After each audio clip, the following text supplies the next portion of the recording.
¿Sabías que la sintaxis es el arte de estructurar nuestras palabras y frases de manera precisa y ordenada? Descubramos juntos cómo esta fascinante disciplina influye en la forma en que nos comunicamos y en la comprensión de nuestro lenguaje.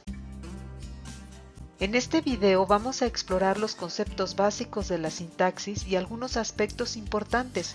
Acompáñame en este viaje por las reglas y estructuras que dan vida a nuestras expresiones. Comencemos con entender qué es la sintaxis.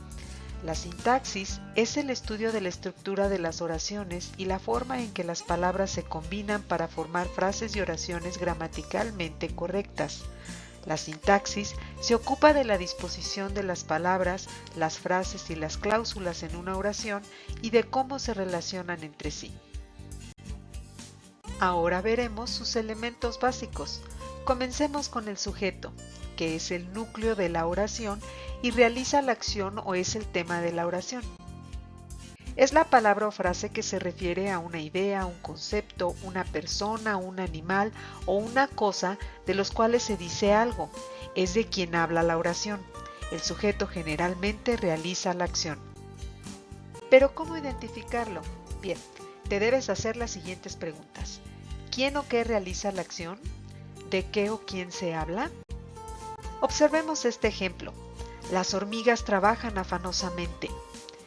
¿Quién o qué realiza la acción? Las hormigas. Estamos hablando de las hormigas. Continuamos con el predicado. Contiene el verbo y expresa lo que el sujeto está haciendo o lo que le está sucediendo. Es la parte de la oración que expresa la acción que realiza el sujeto o los diferentes estados en los que éste puede encontrarse. Es decir, es todo lo que se dice del sujeto. Está formado por un verbo y sus complementos. El predicado se puede encontrar al inicio, en medio o al final de las expresiones. Veamos estos ejemplos. 1. Los asistentes guardaron silencio durante la operación. 2. Por la mañana circuló la noticia sobre el secuestro. 3. Ha corrido todo el día un rumor terrible. También tenemos el objeto. Es el que recibe la acción del verbo y puede ser directo, a quién o qué, o indirecto, a quién o para quién. Regresemos al ejemplo número 1 para identificar el objeto directo. Los asistentes guardaron silencio durante la operación. ¿Qué guardaron? Silencio. O también en el número 2. Por la mañana circuló la noticia sobre el secuestro. ¿Qué circuló? La noticia. Y así. De esta manera, utilizando estas preguntas, nos será muy fácil encontrar el objeto, ya sea directo o indirecto. También es importante entender la diferencia entre lo que es la oración y la frase. Mientras que la oración expresa un sentido completo y está compuesta por sujeto, predicado y verbo, existen expresiones que no siempre llegan a constituir una oración porque les falta la presencia de un verbo, de ahí que no posean un sentido completo.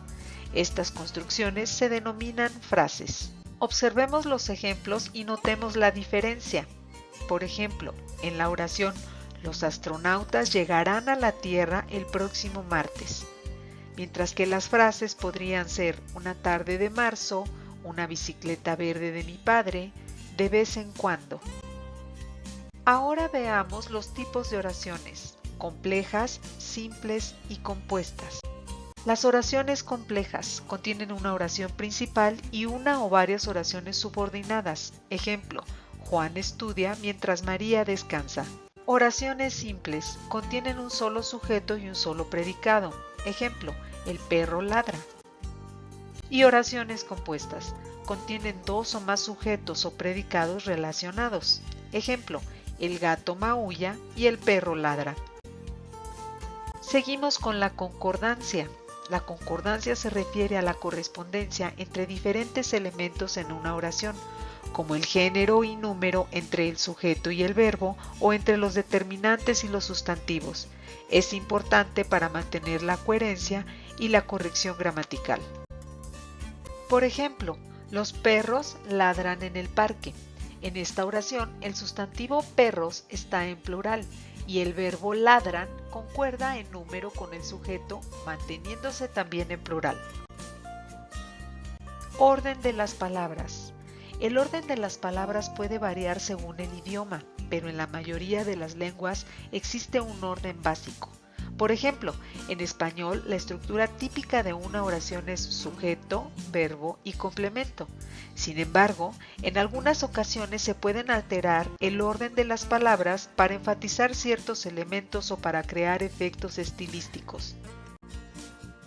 Reglas de puntuación. La puntuación desempeña un papel importante en la sintaxis, ya que ayuda a dar sentido y claridad a las oraciones. Algunas reglas de puntuación incluyen el uso de comas, puntos, punto y coma, entre otros, para indicar pausas, separar elementos y delimitar cláusulas. Estos son otros elementos que debes considerar. Aquí encontrarás algunos organizadores de fácil referencia, como son los pronombres, la acentuación y las personas gramaticales. En resumen, la sintaxis es el estudio de la estructura y la organización de las oraciones en un idioma. Comprender y aplicar las reglas de sintaxis nos permite construir oraciones gramaticalmente correctas y comunicarnos de manera efectiva. Muchas gracias por ver este video, espero te sea de utilidad. Hasta pronto.